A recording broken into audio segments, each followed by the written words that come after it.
accepter le Seigneur. Parce qu'il est le Dieu suprême. Il est plus grand que tout. Il est tellement excellent, merveilleux, quand nous sommes dans sa présence, que nous l'acceptons en tant que Seigneur le Sauveur. Il fait des miracles véritablement. J'en ai tellement de témoignages, je ne pourrais pas les témoigner ce soir.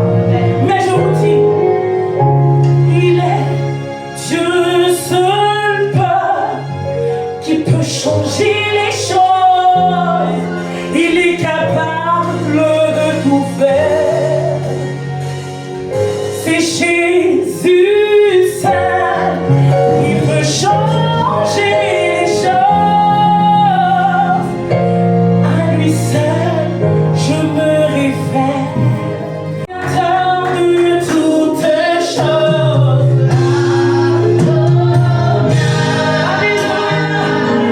Tu réponds quand je t'appelle.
Merveilleux, tu es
Ne regarde pas la situation.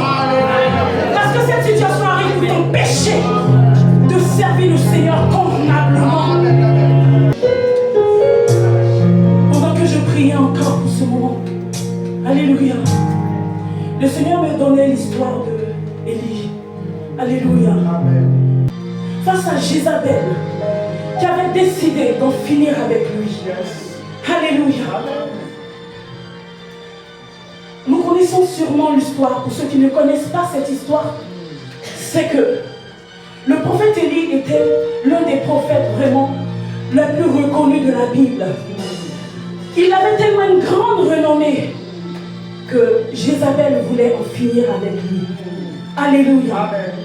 Et qu'est-ce qui s'est passé? C'est qu'elle a réuni ses prophètes, les prophètes de Baal. Alléluia. Et elle a appelé Élie. Alléluia. Il est venu dans sa présence où dit, si nous avons si vous avez un Dieu, quelque chose va se passer aujourd'hui. On va adorer ensemble chacun son Dieu. Et on verra celui-là même qui va agir puissamment.